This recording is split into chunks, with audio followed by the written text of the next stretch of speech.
proceeding. The Commission will not consider public comment in connection with an adjudicated proceeding without providing the parties an opportunity to respond. Good afternoon, Commissioners.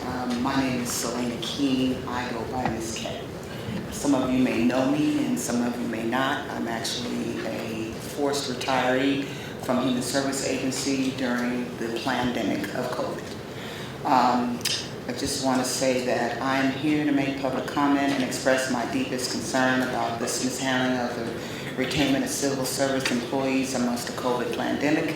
Excuse my terms, that's what I call it. Mayor Breed spoke to one of the attorneys that I know at an event a couple of weeks ago, stating that there were 4,000 openings here in the city of San Francisco. But ironically, at least 2,000 to 3,000 of those openings were due to the unlawful terminations and forced retirement of veteran seniority workers who would not take the COVID vax due to religious convictions or medical inabilities, whose rights, Title VII civil rights, matter of fact, were violated by the city and county of San Francisco. Informed, these unlawful COVID mandate policies have created mental, physical, and emotional hardships for financially, more so financially. Quite a few people have lost homes, not being able to pay their bills, have had to move out of their residences, have become homeless. And so, informed of this, they all impacted everyone negatively, including myself and my coworkers. From the various city and county departments who have been serving the community for San Francisco for a total of maybe over 40 years. And in the meantime, the city's picking and choosing who they're returning right now. Several people that I know of have received letters as of September 15th and asking to return to work or check in to return to work within their departments by September 18th, and that just happened. I wasn't one of those who received those letters. My co-workers weren't one of those that received those letters, but various other individuals within their departments received those letters. Now, ironically, they get to come back with their full seniority, whereas someone like us who wants to come back and should be able to be allowed to come back, being allowed to come back, has to go through a form that will actually take away our seniority and our past service experience, and that is unfair to us. We've served this community of San Francisco, born and raised here. I'm going to be 60 years old. I didn't even get my full retirement, okay? I got vested when they pushed me out, and they totally violated me because I was on disability when they did this to me. Okay, so there's several violations here, but the main thing is servicing the community of San Francisco. I want to make sure that you guys recognize to bring people who want to continue to service San Francisco back to these openings that you have. I know there's another agenda in regards to rules. I'll wait till that to make my comments for that. Greetings, Commissioners. My name is Kimberly Cox, and I was also a terminated employee due to the vaccine, and this has changed my life significantly and many others. You just don't know. Now the icing is on the cake because Ms. Carol Ison has announced that the mandates are over. However, we have to reapply. Why should we have to reapply? Alameda County, under the same union, SEIU, did not have to reapply. In New York, they did not have to reapply. We should be given our jobs back, along with our benefits, and along with our seniority that we had upon being terminated. We have one individual, a brother of ours, who is homeless. He got evicted, and he's sleeping in his car right now. He served so many years for the city. This is just dramatic for all of us. The entire fiasco should have never occurred in the first place because it was illegal to begin with. We could have had some type of exemptions. I was denied an exemption from SFMTA. They still haven't answered why that exemption, medical exemption, was denied. Now, San Francisco has no intentionality of helping us.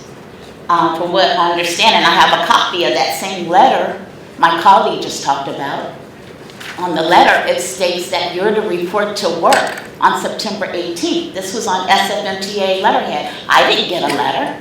Several of my colleagues didn't get a letter. So now we're picking and choosing who can come back.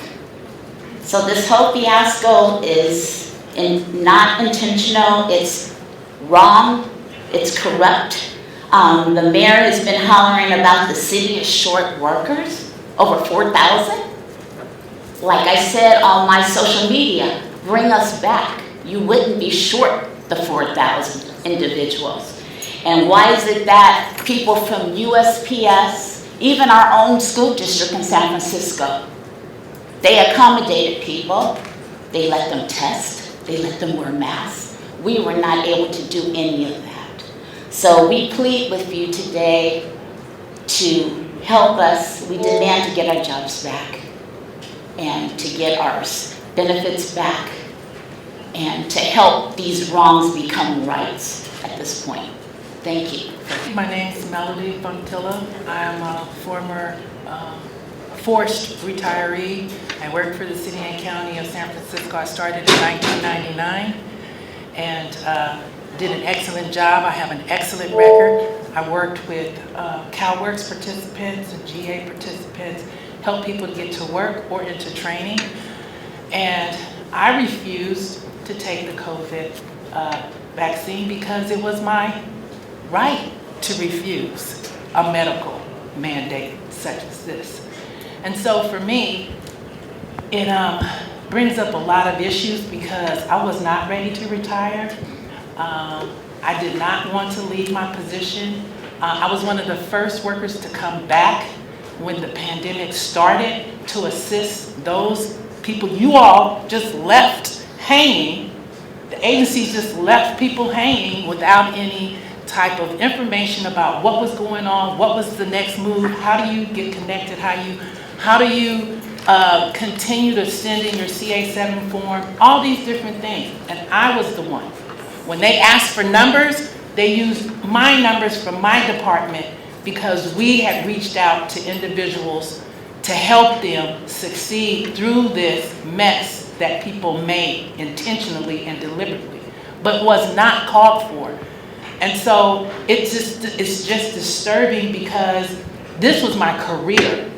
This ain't no average any kind of job. Like I said, I started in 1999 and was there until 2022 when I was forced to retire.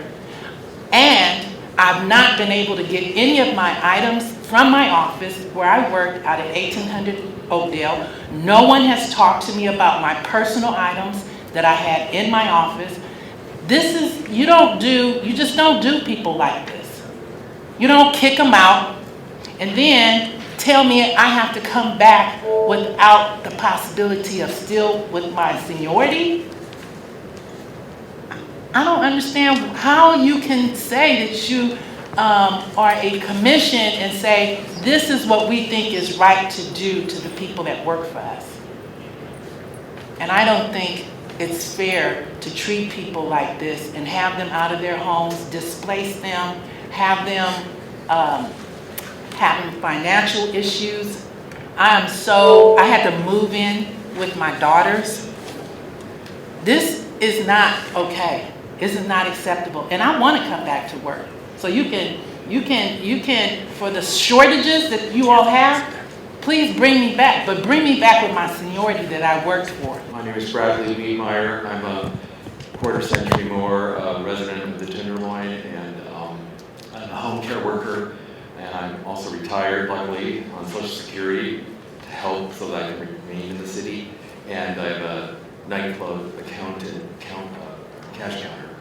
But I'm really concerned that, the civil service is supposed to be assuring fairness and staffing.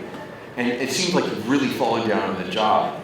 And it makes one wonder, are we understaffing so that we can then bring in outside nonprofits to take the job.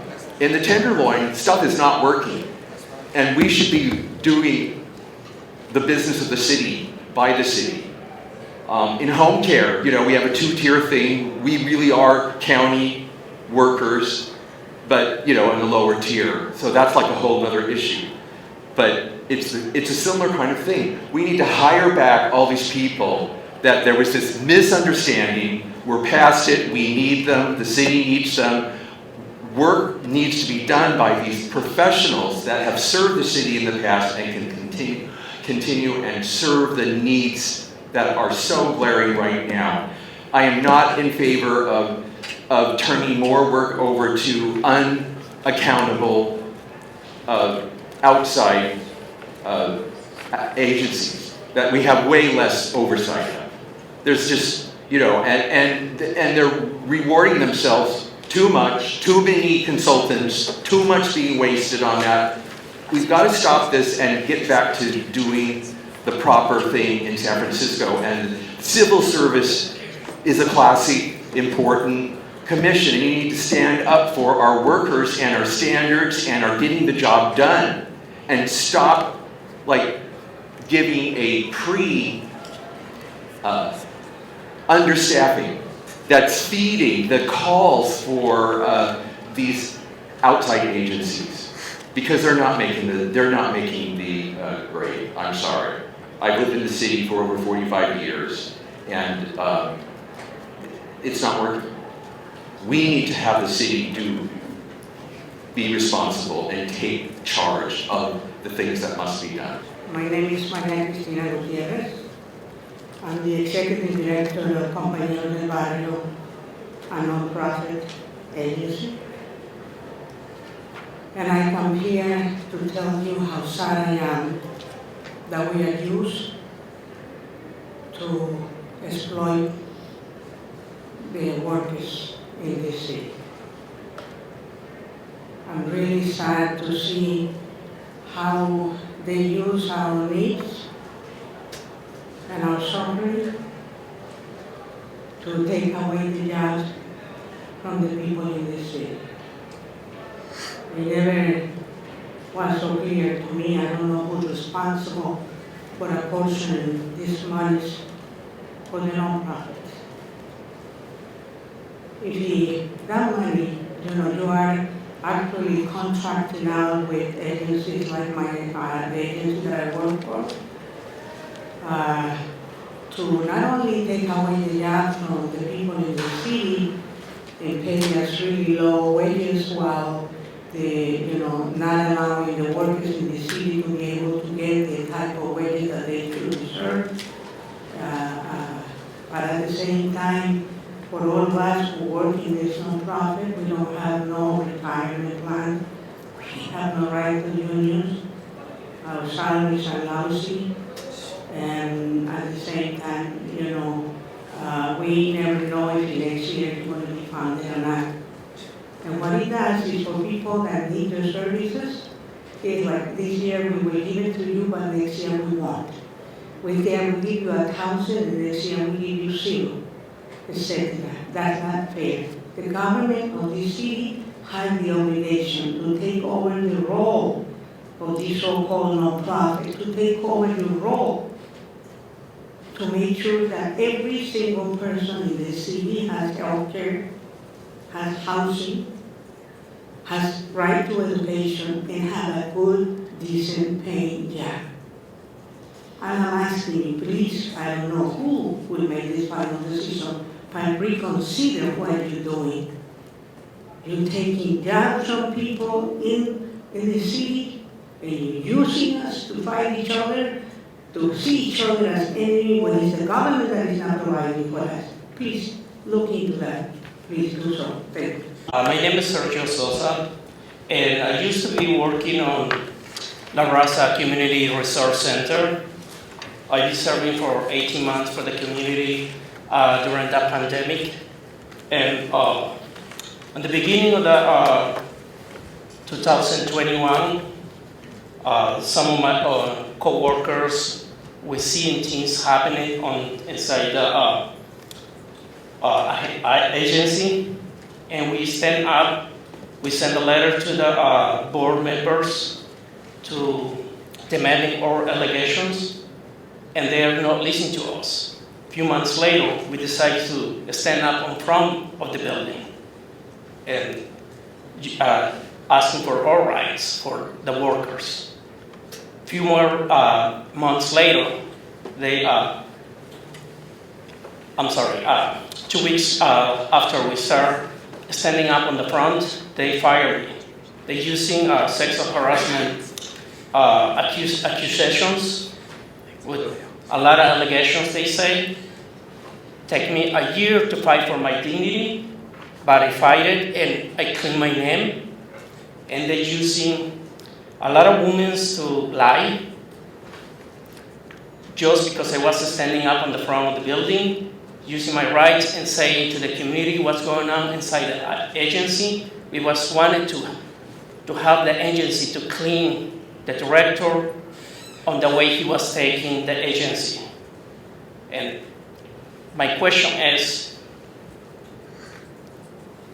I don't know if you commissioners, you can investigate, get more details of the agency to see where they found the money, where they used the money to try to put me on jail. Take me a year to fight for myself. Cost me a lot of money to find a lawyer for clean my name. And just because they wanna, the corruptions, the other co-workers that was covered, they raised my wage that time for silence me for not saying what I be seeing and what we knowing in there. And everything is on record in here. You can go on public records, you can see what happened. But I feel free because I clean my name. And I feel bad because agencies are for working for community, for helping the community, but they are not doing it on the right way. And I demand asking if you guys can send someone to investigate how they're using the money for the non-profits organizations, and should be stopping the no-profit organizations. Oh, my name's Melody Fontilla. My comment is I was forced. I wasn't ready to retire. I had been working. I was an excellent employee. My record speaks for itself. And if I had not retired, I would have lost my pension. Therefore, when I retired, I lost my seniority, and now I want to work. I want to come back to work because this was my career. And I had natural immunities, which they did not accept, and they did not accept my religious exemption at all. And the people that asked me those frivolous questions didn't have any right or know-how about how to distinguish between what was an acceptable religious exemption and what was not. I still don't have a definition to why my religious exemption was denied.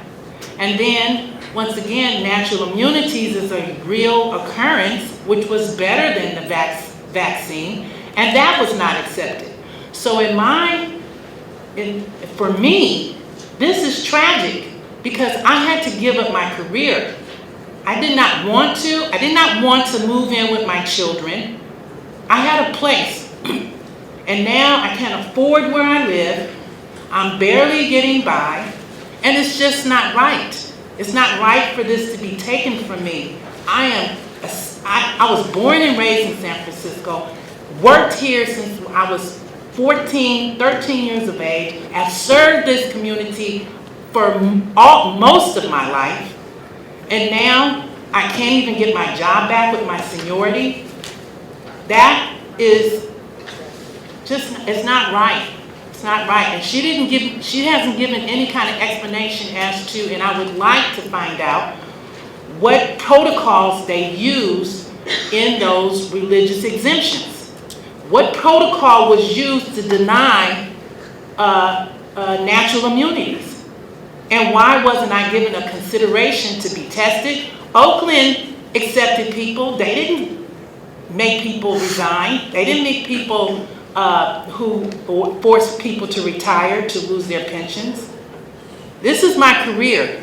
And just think, if somebody came up to you and said, oh, we're going to snatch your career away, that's not right. My name is Selena Keene. I go by Miss K. Okay. I'm also very concerned to hear that this is being postponed until the next meeting, or maybe to the end. This is detrimental to us all. We all need our careers, our jobs, our livelihoods in order to take care of our families. I was disrespected and violated while I was out on disability. I couldn't even rest. I had chronic conditions, okay? And I was pushed out. They were sending me skelly notices while I was out on disability. Who does that? You guys know this is illegal. This is not policy. And no one else in any other department I heard. I work for the Human Service Agency, and yes, they did that, okay? We both are suffering. And you guys do not seem to get the gist of it. There are many of us that have been pushed out, and so what? We were retired. We were forced to retire. This is nothing that I am not even 60. What am I doing not working? You guys, I don't know how old you are, but you still have jobs. Okay? And this is unfair to anybody reasonable. Born and raised in San Francisco, served the same communities that Miss Melody Fontilla has served. This is ridiculous. We want our jobs back, and I don't know what protocol you want to put into it, Ms. Eisen, but it needs to change to accommodate everybody. And not those chosen few who, hey, you might be cool friends with, or some that was on admin leave somewhere, some were put out on termination, but they were brought back. And again, if Alameda County did it, San Francisco couldn't do it. You guys supposedly have 4,000 openings. Does that make sense? Not to bring us back? That's all I have to say. Thank you. Again, my name is Kimberly Cox. I work for SFNTA. And like I said, this has been devastating. I had to file bankruptcy, almost lose my home. And I have a son that I still have to take care of. We would have been out on those streets. This is not fair. And matter of fact, I know you, Mr. Leon, from DPW in 2011. But on with that there is a letter out there that we have copies of that are welcoming certain individuals back. You cannot pick and choose. If one comes back, we all should come back. And I'm a native San Franciscan as well. Both my parents worked for the city and county, one for the school district and one for SFNTA. They would have never thought in a million years that this would be happening to us with all the other crazy stuff going on in San Francisco. And people don't really know that this is happening. When we mention it, they're like, you've got to be kidding. So I plead with you, Ms. Eisen, to do something about the situation, because that is only fair. Make your wrongs right. That's all we ask. Thank you. Hello, my name is Monique Flanders, and I'm here to support my fellow coworkers so that they can get their jobs back, get their benefits back, and be fully employed and have their careers again. Because being pushed out or forced to retire is completely unfair and unacceptable. Where we're in a city that's suffering because we don't have enough staff. So the services that they provide are extremely valuable, and they need their careers back. And San Francisco also needs them to have their careers back.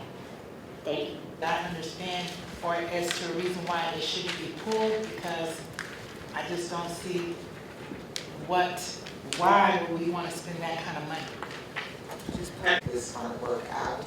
I actually come from a construction background, and used to put people to work in the trades through El Hill Hutch Community Center in Fillmore, San Francisco for about 10 years. And this work can be done by Park and Rec, DPW. It doesn't make any sense pulling plants and removing, to short contract it out. It just doesn't make any sense. So, you know, the city is really trying to preserve money and make sure they don't spend, unnecessarily. Just let the city workers do their jobs, and that's what I'm going to say. Thank you.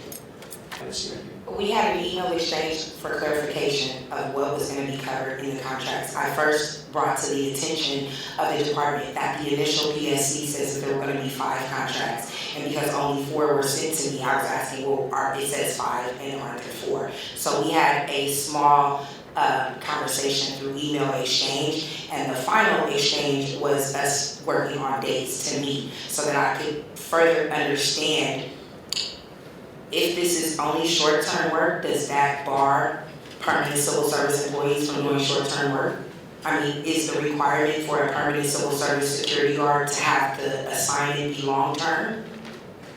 I mean, it really, honestly, the reasoning is not timeliness, it's not that this is an urgency, this is an emergent event where we need to provide security. The reasoning is not that there's not enough staffing, this is just honestly, they're not choosing to look to the 8202 or the 8204 class and rather contract out this work. I don't see the necessity for approving the contract just because this is short term. There is Log Cabin Ranch is also a turf that I represent. It has been around for years. The city has not, to my knowledge, is getting ready to sell off this property. Yep. So although if it is, they haven't set a date, and if it's still requiring security, it could be done by our security guards. Is the union okay, now you've heard Mr. Kalk's explanation, is the union okay with the intermittent nature of the work that would require the department to hire out security, or to obtain more security services? I didn't hear about not using existing employees in the 8202 or the 8204 classifications. I didn't hear about them using them at all, and I still don't feel like the department has made its case for the need for this contract. So I would like to still continue talking to the department before the commission approves the modifications to this contract. I mean, is there something that is emergent that it needs to be approved today?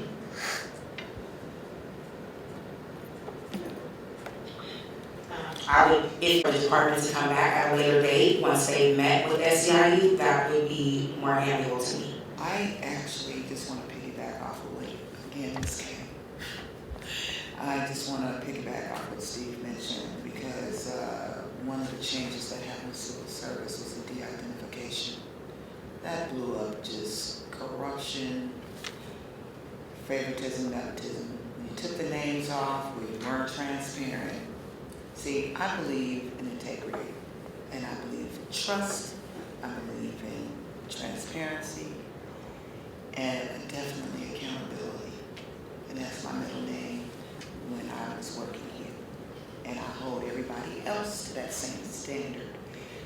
For some reason, we're getting away from those standards. And everybody's just doing what they want to do, regardless of what the rules are. And de-identification process was a mess because you couldn't see anybody's name anymore. So I come from way back. So I've been, with the city for 17 years, and before I was cut off. And just to let you know about when I came. When I came, it was because of my skills, my skill set. And the positions that I applied to, those tests, those civil service tests, were relative to those skills.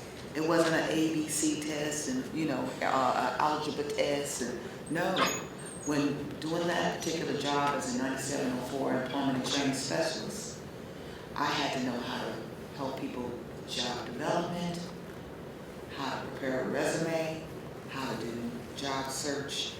A lot of those things were necessary for the test. But as I went on to apply for other positions, the tests were no longer relative to the position. Then I started seeing people coming in like, how they get here? Oh, they got a degree, but half of the degrees are not relative to the position either. So they were picking and choosing a long time ago. And then when the de-identification came, it got slicker. So as far as the favoritism, nepotism, and cronyism, that is constant. And then once you change it from the rule of 3 to the rule of list, it's going to be real bad. Because then you're going to get people in there that's not qualified, that's not from the community, don't know the community, don't know the people they serve, None of that. So if you guys want, and excuse me, San Francisco's already shot. And I'm born and raised here. I have never seen it like this. I had to move out just to be able to own a home. Okay? So you guys making these decisions are not relative to what's really going on. My name's Melody Fontilla. I've been before you several times today. Just want to reiterate, Carol Eisen had to leave. However, this is a precedent that's never been before with the pandemic. And so the fact that, because I tried to ask her the question about me being retired, forced to retire, and the fact that I was forced to retire, so it makes a difference in how things are looked at. So I would still be working had I not, since I was forced to either take the shot or to lose my pension, and of course I didn't want to lose my pension. So those are circumstances that have to be reevaluated. And even though I may not be here at your next meeting, I think that needs to be taken in consideration when whatever time that case comes back up and you're thinking or contemplating, what do you do with a person that retired versus someone who was laid off or separated in some other kind of way? You have to take in consideration. I would not have retired had I not been coerced into either taking the jab or retirement. So I didn't want to lose my pension. And then on the points around people being able to not be seen on the list, that keeps everybody accountable and keeps everybody honest.